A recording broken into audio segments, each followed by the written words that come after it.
नमस्कार दोस्तों, स्वागत है आपका जेन्युइन रिएक्ट के एक और नए रिएक्शन वीडियो के अंदर। दोस्तों, आज मैं जो वीडियो पे रिएक्शन करने जा रहा हूँ वो बेसिकली जो महरम बलोच हैं, वो एक प्रोटेस्ट करने के दौरान उनको पाकिस्तान के अंदर उनको गिरफ्तार कर लिया गया है, गोली भी चलाई गई है और काफ़ी इस वक्त बुरा हाल है वहाँ पे। अगर मैं बोलूँ तो बलूचिस्तान में बिल्कुल गृह युद्ध जैसे हालात खड़े हो चुके हैं। और उसमें एक चीज़ मैं बताना चाहूँगा, आज मैं जिनके वीडियो में मैं रिएक्शन करने जा रहा हूँ वो काफ़ी इंपॉर्टेंट शख्सियत हैं, काफ़ी लोग उनको जानते होंगे और एक तरीके से आप कह सकते हो कि मेरे आइडल भी वो हैं। जी हाँ, मैं बात कर रहा हूँ मेजर गौरव आर्या सर की और उन्हीं का चैनल है मेजरली राइट। उनके चैनल पे मैं रिएक्शन करने जा रहा हूँ आज। फर्स्ट टाइम मैं कर रहा हूँ, सर के चैनल पे अपना रिएक्शन दूंगा। चलिए देखते हैं वीडियो को और कुछ सीखने की कोशिश करते हैं और समझने की कोशिश करते हैं इस वीडियो के माध्यम से।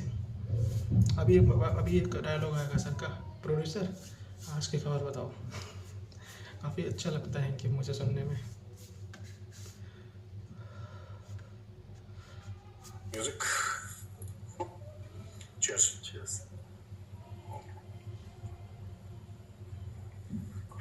और बताओ भाई प्रोड्यूसर साहब, क्या खबर है? 23 मार्च था। कल 23 मार्च था। पाकिस्तान का रिपब्लिक डे। रिपब्लिक डे विपब्लिक डे कुछ नहीं है, वो फर्जी है सारा मामला, पूरा फ्रॉड। 420 2 नंबर देश ही फर्जी है तो उसका मतलब नहीं। उसका 23 मार्च का बेसिकली जो है ना, ये करारदादा पाकिस्तान वाला चैप्टर है। रिपब्लिक डे पाकिस्तान का है ही नहीं। पाकिस्तान का कॉन्स्टिट्यूशन 4 बार तो डिक्टेटर पैर के नीचे कुचल चुके हैं। एक ऐसा कॉन्स्टिट्यूशन है यार। ज़ियाउल ने बोला था कि this piece of paper, this book I can throw inside the dustbin whenever I feel like. Ziaul is on record saying that. ये कौन सा दिन मनाते हैं मुझे खुद नहीं पता। Anyway forget about it. तो क्या हुआ उनका? तो उनके राष्ट्रपति ने स्पीच दी। जरदारी साहब ने, जरदारी पहले फॉरेक्स से जब 100 बिलियन तक ले जा रहे थे, फिर आपको राट एजेंट बताया। आपको याद है? हाँ, मुझे भी उसमें भला कर हुआ कहीं। वो जो मेजर है बहुत गंदा आदमी है। जरदारी कह रहा मेरे लिए, हद हो गई। जरदारी फैन है आपका? जरदारी फैन भाई अपना जरदारी। कल उसने स्पीच दी सर। स्पीच कुछ ऐसी थी, गाय हमारी माता है, उसके 4 पैर होते हैं, एक पूंछ भी होती है, दूध भी देती है, सींग भी होते हैं, 2 सींग होते हैं, दूध से मक्खन दही बनाया जाता है। यही ऐसी स्पीच है, प्रॉपर यही स्पीच है। जेठ की राहुल पिंडी से स्पीच लिख के आई भाई। वो तो देखो वो है, वो तो है, वो छोड़ो, कोई बात नहीं। ISPR ने देखा उसको प्रॉपर तब। हाँ भाई ने अपने हिसाब से शब्द भी नहीं रखे, उन्हीं को पढ़ने बैठ गया। पता है मैंने जो स्पीच देखी मुझे क्या लगा? आई कुड बी रॉन्ग, अगर कोई पाकिस्तानी है मुझे करेक्ट करे अगर मैं गलत बोल रहा हूँ। जो उनका तलफ्फुज है ना उर्दू का, वो जो स्पीच, जाहिर सी बात है, या तो वो सामने टेलीप्रॉम्प्टर होगा, तो 2 चीजें होती हैं, सामने टेलीप्रॉम्प्टर होता है और यहाँ पे टेक्स्ट होता है जी। मुझे पता नहीं क्यों ऐसा लग रहा है उस स्पीच देख के कि उस स्पीच उर्दू में नहीं लिखी, रोमन में लिखी है वो। क्योंकि जैसे हर एक लैंग्वेज के साथ होता है, हर एक जबान के साथ होता है, उर्दू में तलफ्फुज का एक बहुत important there is a very important place as far as the pronunciation of the language is concerned, right? और उनकी नेशनल लैंग्वेज है। तो अगर उर्दू के प्रोनाउंसिएशन में जरदारी साहब, who is the president of Pakistan, is creating, जैसे हमारी को नेशनल लैंग्वेज नहीं है भारत में, we have official languages, but Hindi is not, technically speaking, as per the constitution, is not the national language. We don't have one national language. All languages, हमारे note पे भी देखो कितनी भाषाएं लिखी हैं नोट के ऊपर। उसमें तमिल भी लिखी है, उसमें बांग्ला भी है, उसमें मराठी, उसमें you see all languages are there. मुझे ये समझ में नहीं आया कि if it is your national language and has been your national language for over 7 decades, how is it that the president of Pakistan's pronunciation is so terrible? मुझे एक चीज पता लगी, मैं उनकी सर सॉरी वीडियो रोक रहा हूँ। आप बोल रहे हो कि उन्हें उर्दू भी समझ में नहीं आ रही है, उर्दू भी बोलने नहीं आ रहा है। बिल्कुल सही बात है सर, उर्दू नहीं आ रहा है, उर्दू तो छोड़ो, इनको कोई लैंग्वेज बोलने नहीं आती है। पता नहीं ये कौन से ये मदरसे से ये पढ़ाई करते हैं या कौन से ये मदरसे से एजुकेशन लेते हैं, और पता नहीं वो किस भाषा में उनको तालीम दिया जाता है। मुझे तो ये समझ में नहीं आती है। मुझे तो कभी कभी ऐसा लगता है कि आंखों ही आंखों में इशारा करने वाले इनको तालीम दी जाती है, इसलिए उनको उर्दू भी बोलने नहीं आता। हिंदी को इंडिया को इंडिया बोलते हैं, और इंग्लिश तो मतलब तौबा तौबा, वो तो बहुत ही दूर है, वो तो मतलब अलग ही चीज़ हो गई इंग्लिश बोलना। तो इनको तो कुछ बोलने भी नहीं आता है सही से, ये ना बात कर पाते हैं। आप फवाद चौधरी को देख लीजिए, जब उसने एक ट्वीट किया था, इंडिया को इंडिया बोल दिया था, आई की जगह ए लिख दिया था। तो ये तो इनके एजुकेशन सिस्टम का हाल है। सो हम इससे ज़्यादा कोई उम्मीद भी इनसे नहीं कर सकते हैं कि ये अच्छी चीज़ें बोलेंगे या फिर अच्छे से किसी वर्ड को व्याख्या करेंगे। ऐसा कुछ नहीं है इनके अंदर। इनसे सिर्फ गोले फेंकवा दो, जिहाद के नाम पे इनसे बुलवा दो, फिर देखो इनकी उर्दू इनकी कितनी अच्छी निकलेगी। अभी जरदारी साहब को बोलो कि जिहाद पे 1 घंटे के लिए लेक्चर दो, पूरी टोन एकदम सही हो जाएगी। बिकॉज उस टोन के लिए जो इनकी जो आर्मी है वो बहुत अच्छे से स्क्रिप्ट लिख के देगी और बहुत अच्छे से ये बोल देंगे। लेकिन ये रिपब्लिक डे के अवसर पे जनता को संबोधन करना या फिर कुछ अच्छी बातें करना, ये इनके मुंह से निकलता ही नहीं है। इनके मुंह में ये सारी वर्ड्स आते ही नहीं है, वो अटक जाते हैं गले में आके, यहाँ आके अटक जाते हैं वो। तो ये नॉर्मल सी बात है पाकिस्तान के अंदर, ऐसा कुछ नहीं है। उनको बोलने की संगुर नहीं है, तो करने की तो बहुत दूर की बात है कुछ। कॉग्निटिव एबिलिटीज को डाउट नहीं कर रहा, पर मुझे कहीं ना कहीं ऐसा लग रहा है उसको सुन के स्पीच को कि रोमन में लिखी है, ये उर्दू में नहीं लिखी है। वरना अगर उर्दू में स्पीच लिखी होती फिर आप कुछ है बॉस लोचा। Anyway forget about it. फिर क्या बोला उन्होंने फिर, लेकिन ये है कि अपनी आदत से नहीं बाज है। पूरी स्पीच में साजिश शब्द का इस्तेमाल जरूर हुआ। साजिश हुआ? कितनी बार इस्तेमाल हुए? 3-4 बार तो मारी दिया है। साजिश क्या क्या साजिश किसने की? जो हमारे खिलाफ साजिशें हैं उसके बावजूद हम आगे बढ़ रहे हैं, और ये वो कहाँ रहे हैं मुझे नहीं समझ में आया। इस्लामाबाद से लाहौर, लाहौर से इस्लामाबाद बढ़े जा रहे हैं। अच्छा, तो ये सब चीजें उन्होंने बोली हैं। जियोपॉलिटिकल मसाइलों के बावजूद बढ़ रहे हैं। जियोपॉलिटिकल मिसाइल है, वो मसाइल नहीं है। जियोपॉलिटिकल मिसाइल्स के बड़े सिंपल शब्द नहीं बोल पा रहा था। ये मसाइल वगैरह तो आसानी से बोल रहा था भाई। जैसे उसको प्रोड्यूसर सर वो तो छोड़ दो, वो सिंपल शब्द छोड़ दो। मतलब जो नॉर्मल जो एक हिंदू के वर्ड, सॉरी हिंदी वर्ड्स हैं वो तो छोड़ दो। इनको उर्दू भी बोलने को बोल दो, नहीं बोल पाएंगे ये। आप इनको उर्दू में भी लिख के दे दोगे, इनको नहीं पता कैसे क्या बोलना है। मैं अभी आपको थोड़ी देर मैंने बोला ना, इंडिया को ये इंडिया बोलते हैं। आप कभी इनसे किसी इंडियंस का कभी नाम आप बुलवाना, जैसे सुनीता विलियम्स का नाम बुलवाना, ये नहीं बोल पाएंगे। इनकी ज़बान इनकी लड़खड़ाने लगती है। इनकी जवान जो है वो लड़खड़ाने लगती है, वो नहीं बोल पाते हैं सही तरीके से नाम तक नहीं ले पाते हैं ये किसी का। ये इनकी शिक्षा है और ये वहाँ तक है।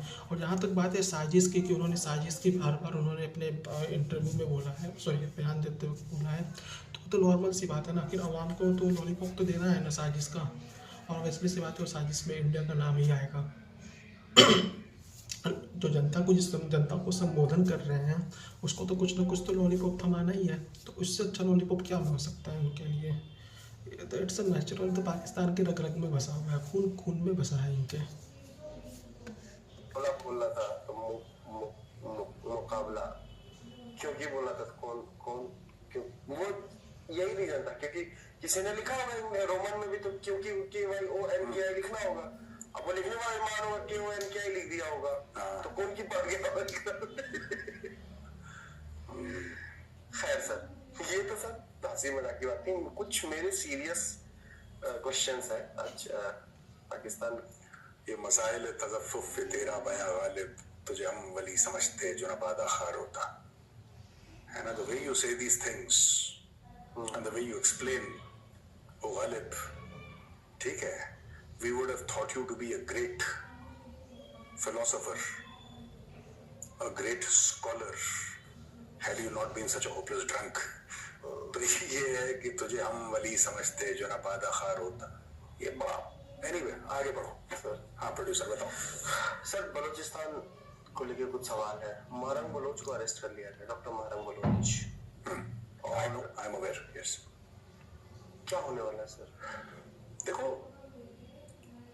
मुझे ऐसा लगता है कि देखो इसमें 2-3 चीजें हैं। और दोस्तों माफ करना, नॉर्मली हम लोग हंसी मजाक करते हैं, थोड़ा सा मामला ना संजीदा है, it's a little serious and I want to tell you about my views about Balochistan. A lot of people have been comparing Pakistan में जब वो किसी चीज का जस्टिफिकेशन ढूंढते हैं ना, फिर वो कंपैरिजन करते हैं डायरेक्टली इंडिया के साथ, राइट? एंड कि भारत ने भी तो कश्मीर में ये करा, तो हम बहुत फर्क है कश्मीर और बलूचिस्तान में। और जब पाकिस्तानी बिल्कुल नहीं समझा पाते, जब उनकी पाकिस्तानी पंजाबी ब्यूरोक्रेसी या मिलिट्री ब्यूरोक्रेसी ये नहीं समझा पाती, फिर वो बात करते हैं कि साहब यूनाइटेड नेशंस सिक्योरिटी काउंसिल का ये है, देयरफॉर कश्मीर जायज है, देयरफॉर बलूचिस्तान। देखो, जायज या नाजायज ये मॉरल चीजें होती हैं, ठीक है? These are moral things. ये बात नियत की है, ये बात अखलाक की है, ये बात UN is just a body, right? UN is just a body. अगर पाकिस्तान इतना यूएन करता है, आधी चीजें यूएन की मानता है, आधी चीजें यूएन की नहीं मानता। यूएन कहता है कि हाफिज सईद टेररिस्ट है, पूरे पाकिस्तान ने उसको अपना अबू बना रखा है। अगर टेररिस्ट हो ठोको उसको, मारो उसके छाती पे। जैश मोहम्मद वाले टेररिस्ट यूएन कहता, नहीं मानते पाकिस्तानी। तो पाकिस्तानियों को जो कन्वीनियंट लगता है वो पाकिस्तानी समझते हैं, और उसमें भी बड़ा झोल है। वो मैं दोबारा नहीं जाऊंगा उस चीज पर। मैं 2-3 आपको बातें बताना चाह रहा हूँ कि जो पाकिस्तानी ना, मैंने काफी देखा टीवी पे, एक बड़ा फेमस बुजुर्ग से कमेंटेटर है, वो काफी बोल रहे थे कि कश्मीर से ये वो, he was armed forces special powers act. देखिए आफ्स्पा जो है ना, it gives certain powers to the army. And why does it give certain powers to the army or the armed forces for that matter? Why? पहले हमें ये clear होना होगा कि क्यों आफ्स्पा। देखिए, मैं उसकी डिटेल में नहीं जाऊंगा। 2-3 बातें हैं जो मैं समझाना चाहता हूं अपनी ऑडियंस को, और मैं चाहता हूं कि पाकिस्तानी भी कान खोल के सुने। आपको ना बैकग्राउंड नहीं पता, आपको कोई चूरन खिला देता है, कोई अफीम चटा देता है, फिर आप बिल्कुल बावलों की तरह भागते रहते हैं उसके पीछे, गोल गोल गोल गोल गोल, फिर थक के बैठ जाते हैं। ऐसा नहीं है। देखिए सर, उसके पीछे जहाँ तक इतना मैं समझता हूँ कि उनको कोई चूरन खिला देता है, कोई अफीम खिला देता है, सही बात है आपकी, बिल्कुल वो ऐसे ही हैं। बट उसके पीछे कहीं ना कहीं मुझे लगता है कि इसमें पाकिस्तानी अवाम की भी गलती है। वो आपकी बात सब कुछ सही है कि हम पीछे से भी देखते हुए आए हैं कि वहाँ पे एजुकेशन का लेवल बिल्कुल जीरो है। वहाँ पे पढ़ाई के नाम पे जिहाद पढ़ाया जाता है, दोस्ती भी बोलते हैं धर्म देख के किया करो, एक्सेट्रा एक्सेट्रा। अगर हम उसके डीप में जाएंगे तो काफ़ी सारी चीज़ें हमें देखने को हमें मिल जाती हैं। बट कहीं ना कहीं इसमें पाकिस्तानी अवाम की भी ज़रूरत गलती है। जो आज की जो यूथ है उसकी भी गलती है कि वो इस चीज़ के ऊपर वो कोई आवाज़ नहीं उठाता है, कोई रियलिटी नहीं चेक करता है। अगर 70 साल से उनकी सेना कह रही है कि भारत हमारा दुश्मन है, तो क्या वहाँ के जो यूथ है कभी ये चेक करने की कोशिश की है कि आखिर सेना कहती क्यों है कि भारत हमारा दुश्मन है? कोई, क्योंकि मैंने कई बार मैंने देखा है, जब मैं पाकिस्तानी यूट्यूबर जो हैं, बहुत ही फेमस यूट्यूबर्स हैं, जब मैं उनके चैनल पे मैं रिएक्शन वीडियो देखता हूँ, जब मैं उनकी बातें सुनता हूँ वो थोड़े अलग होते हैं। बट जो आम वहाँ पे जनता है जिनसे वो बात करते हैं, उनकी दिमाग में अभी भी वही 70 साल पुराना ही कीड़ा चल रहा है कि भारत तो हमारा दुश्मन है। और उनसे जब ये पूछो कि आपसे बताया कुछ किसने है, तो आर्मी ने बताया है, तो हमारे फूफा जान ने बताया है, तो हमारे अंकल जान ने बताया है, ये सारी चीज़ें वो अपनी स्टेटमेंट में देते हैं। सो इन शॉर्ट, कहीं ना कहीं पाकिस्तानी अवाम की भी गलती है कि उनको भी इसी तरीके से रहना उनको अच्छा लगता है कि हाँ बस भारत के नाम का लॉलीपॉप हमें दे दिया जाए, हम उसी में खुश हैं। उनको कोई मतलब नहीं है कि हिस्ट्री में क्या हुआ है, उनको कोई मतलब नहीं है कि पास्ट में क्या हुआ है, उनको कोई मतलब नहीं है कि भारत को क्यों दुश्मनी करना है, उनको कोई मतलब नहीं है कि हम क्यों चाँद पे जाएँ, हमको भी चाँद पे जाना चाहिए, हमारी भी इकोनॉमी बूस्ट होनी चाहिए।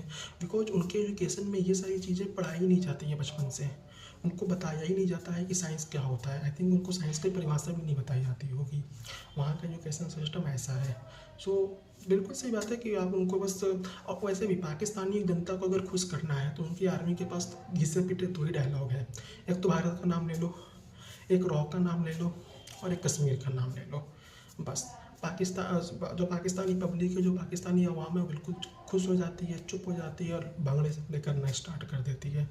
तो इसमें पाकिस्तानी अवाम जो है बेसिकली जो आज की जो यूथ है उसको एटलीस्ट मेरा ऐसा मानना है कि एक साथ होके और आर्मी से पूछना चाहिए कि जो तुम 70 साल तक चिल्लाते गए हो, क्या उसका कोई सॉल्यूशन तुमने निकालने की कभी कोशिश की है?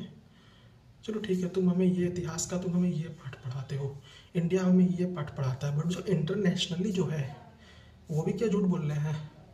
जो इंटरनेशनली जो एक बुक छप चुकी है कि कब कैसे इंडिया का विभाजन हुआ, किसने युद्ध छेड़ा, किसने युद्ध जीता, एक्सेट्रा एक्सेट्रा सब कुछ, तो क्या वो भी झूठ बोल रहे हैं? तो मेरे ख्याल से मे बी जो पाकिस्तान की आवाम है, अगर वो चाहती है कि उनका मुल्क थोड़ा बेहतरी करे, थोड़ा आगे जाए, तो उसको इन सारी चीज़ों पे बात करना चाहिए। बट जैसा हम देखते हैं, जैसा मैं देख रहा हूँ अभी के हिसाब से, मुझे नहीं लगता किसी भी एंगल से कि उनकी पाकिस्तानी आवाम कितना डीपली सोचती भी है कि हमें कुछ पूछना उछना। या तो ये हो सकता है कि उनके अंदर डर हो कि अगर हम पाकिस्तानी आर्मी से कुछ पूछेंगे तो अगले दिन कहीं, तो कुछ भी कह सकते हैं। When the local administration fails, they call the police. That is the normal procedure everywhere. I think India, Pakistan हर जगह यही होता होगा। Local administration fail होता है, वो पुलिस को बुलाते हैं। जब आप पुलिस फेल हो जाती है ना, तब आप CAPFs को बुलाते हैं या फिर आप पैरामिलिट्री फोर्सेस को बुलाते हैं, CPOs को बुलाते हैं। जब सब फेल हो जाते हैं तब आप आर्मी को बुलाते हैं। When everybody fails, then you call the army. Now, God forbid 1,000 times, भगवान ना करे, किसी दिन अगर आर्मी फेल हो गई, आप किसको बुलाएंगे? There is nobody behind the Indian Army. The Indian Army is the last argument of the state. भारतीय सेना के पीछे कुछ भी नहीं है। There is nobody, there is no bigger force than the Indian Army जो पीछे खड़ी है कि कोई बात नहीं भाई, अगर आप फेल हो गए हम कोई बचाने वाला नहीं है आपको, right? So when the Indian Army goes somewhere, it is an acknowledgement of the state that we have failed. Let's be very brutally truthful about it. यानी कि जो स्टेट है वो ये मानता है कि हमारे सारे जो यहाँ पे हमारे जो हम लोग ट्राई कर रहे थे, हमारे प्लान्स हैं, वो सारे के सारे फेल हो गए हैं और अब इंडियन आर्मी को हमने ये जिम्मेदारी दी है कि आप ठीक करें। And the Indian army, touch wood, so far has not failed ever. ये जो हम बात करते हैं ना प्रोड्यूसर आफ्सपा की, it is you cannot, if you give the same mahal to the Indian Army that you have given to the police or the paramilitary or the CPOs, you're trying to set up the army for failure, right? एक तो ये बात है। दूसरी चीज ये है कि हमारे आफ्सपा में, और मैं ये नहीं कह रहा कि हमारा आफ्सपा जो है, arm forces special powers act, वो बड़ा जिसको कहते हैं कि प्रॉब्लम फ्री है, ऐसा नहीं है। क्या ज्यादतियां हुई हैं? बिल्कुल, एब्सोल्युटली, ट्रुथ इज ट्रुथ। जो सच, मैंने तो ब्रिटिश पार्लियामेंट में बोला था in 2017 in October, I went to the British parliament, मैंने बोला था कि एक्सेसेस हुए हैं, वायलेशंस हुए हैं ह्यूमन राइट्स के। मुझे बोला था जनरल बिपिन रावत ने कि तुम सच बोल के आना वहां पे, whatever the consequence, tell the truth, बाद में हम देख लेंगे, you tell the truth. So in the standing in the British parliament I said कि हां करा, because those were the chiefs directions. यार देखो ना, इशू यहां पे क्या है। First of all, we don't have a concept of civilians being tried in military courts. हमारे यहाँ वो कॉन्सेप्ट नहीं है। आप अगर सिविलियन हैं, सिविल कोर्ट में, आप सिविल कोर्ट में ही जाएंगे। मैं एक वेटरन हूं, मैं भी आर्मी कोर्ट में मुझे ट्राई नहीं कर सकते, मैं भी सिविल कोर्ट में ही जाऊंगा आपकी तरह। The Defense Services Regulation and the Army Act do not apply to me. They do not apply to me. Right? I left the army in 99, मुझे अप्लाई नहीं करता है, मैं जाऊंगा सिविल कोर्ट में जाऊंगा। I can't say that you try me under the Army Act. ये लोग क्या कर रहे हैं कि they are circumventing the system. पहली चीज ये है। दूसरी चीज ये है कि आप कभी भी इंडियन आर्मी के साथ, और इंडियन आर्मी ने जो कश्मीर में करा, आप उसके साथ कभी, ये पहली चीज है। दूसरा जो मैटर है इंडियन आर्मी का कश्मीर का ना, जनरल हसनैन जो है ना, उन्होंने बहुत खूबसूरती के साथ समझाया। ही एक्सप्लेन वेरी ब्यूटिफुली कि हम लोग कश्मीर में क्या कर रहे हैं। मैंने बोला कि सर ये क्या है, मतलब he told me कि गौरव, there is a time for kinetic force. एक समय होता है जब आपके एफर्ट काइनेटिक होते हैं। काइनेटिक मतलब when army behaves like the army. आज की तारीख में कश्मीर में वो काइनेटिक वाला मामला जो है 20% रह गया है। वो जो पुराने जमाने में हमारे टाइम पे जो कॉर्डन एंड सर्च होते थे कि 2-2, 3-3 बटालियन निकली हैं और पूरे गांव के गांव घेर लिए और वहां पे पैक डाउन हो रहा है और जम्मू कश्मीर पुलिस की वुमेन कांस्टेबल आ रही है जो औरतों को चेक कर रही है, वहां पे सरपंच बैठा हुआ है, और ये सब जो ड्रामा होता था एक टाइम पे, not as an drama but in, it was very dramatic. भाई 400-500 लोग निकले हैं या 1000-2000 बंदे निकले हैं आपके cordon and inner cordon outer cordon, वो सब बंद हो गया कश्मीर का। Now it is intelligence based operations. तो आज का कॉर्डन भी ऐसा लगता है कि possible routes of ingress and egress, वो वाले जमाने चले गए यार, वो कॉर्डन वाले कि भारी मात्रा में ब्रिगेड जा रही थी और ये सब खत्म हो गया वहां पे। तो यानी कि levels of projection of kinetic efforts have come down, drastically come down. फिर आर्मी सद्भावना कर रही है, a very successful exercise, ठीक है, of which I have my own views, which I will not say right now, but army सद्भावना कर रही है कश्मीर में और बड़े सक्सेसफुली कर रही है, ठीक है। एक और चीज, एक हमारा कैलिबर है जिसके ऊपर हम लोग नहीं जाते। ये लोग तो वजीरिस्तान में, बलूचिस्तान में फाइटर जेट से मारते हैं, आर्टिलरी चलाते हैं, हम लोगों को परमिशन नहीं है चलाने की, चाहे आपकी कितनी कैजुअलिटीज हो जाए। सर मैं एक बात बस मैं लास्ट में यही कहना चाहूँगा कि देखिए, क्या मुझे जो लगता है, आपने बहुत अच्छी बात बोली और उस पर मैं असल में कोई भी कमेंट में नहीं करूँगा, बिकॉज मेरी बिल्कुल फैक्ट पे आप बात कर रहे हो। बट दिक्कत क्या है ना यहाँ पे कि हमारी लिमिटेशन है, बिकॉज हम डेमोक्रेसी के अंदर रहते हैं। हमारी एक डेमोक्रेसी है, हमारा एक गवर्नमेंट है जो कि इन सभी चीज़ों पे ध्यान देता है, और एक संविधान है जिसके अंदर रह के हमें अपने काम हमें करने होते हैं। हमें कोई आर्मी नहीं चला रही है, हमें कोई सरकार नहीं चला रही, हमें संविधान चला रहा है। उस संविधान के जो कानून है उसके अंदर हम रहते हैं और उसके अंदर रह के हमें अपना काम करना होता है, उससे हमें आगे बढ़ना होता है। बट अदर हैंड अगर हम पाकिस्तान के अंदर देखते हैं, वहाँ पे कोई संविधान कोई किसी को कोई नहीं मानता है। जैसा कि आपने स्टार्टिंग में भी बोला कि जियाउल हक ने बोल रखा था ये चीज़, वो पेपर है सिर्फ एक और कुछ नहीं है, कोई नहीं मानता इन चीज़ों को। वहाँ पे आर्मी है, जो आर्मी कहेगी वही होगा। अगर आर्मी कहेगी कि ये चीज़ सही है तो वो सही है, और आर्मी कहेगी कि ये चीज़ गलत है तो ये गलत है। सो मेरे ख्याल से आई थिंक ये जो हमारी जो इंडियन जो भारतीय लोग हैं वो भी इस चीज़ को अच्छी भली भांति समझते हैं कि दोनों में काफ़ी सारे अंतर है। बट ये चीज़ पाकिस्तानियों को समझ में नहीं आती है। अगर पाकिस्तान में वहाँ की आर्मी जाके वहाँ पे 10 लोगों को मार के आ जाएगा तो भी पाकिस्तानी बहुत खुश हो जाते हैं कि हमारी आर्मी ने तो आतंकवादी को मारा है, बिकॉज उनकी आर्मी कह रही है कि वो आतंकवादी है। बट वो एक बार भी रियलिटी चेक नहीं करते हैं कि हाँ वाकई में वो आतंकवादी है भी या नहीं है, बिकॉज उनको कोई मतलब नहीं है। उनको आर्मी ने उनको लॉलीपॉप दे रखा है, हाँ हम ही सच बोल रहे हैं, आप बाकी लोग झूठ हैं। सो ये भी एक एक्स फैक्टर यहाँ पे काम करता है। खैर उम्मीद करता हूँ आपको वीडियो पसंद आई होगी, और thank you so much sir, आप इतनी अच्छी नॉलेज देते हैं, इतना हमें बताते हैं जियो पॉलिटिक्स के बारे में, आपसे काफ़ी कुछ सीखने को भी मिलता है हमें। सो मिलता हूँ आपको नेक्स्ट वीडियो में, तब तक के लिए आप लोग को अपना ख्याल, नमस्कार, जय हिंद, वंदे मातरम।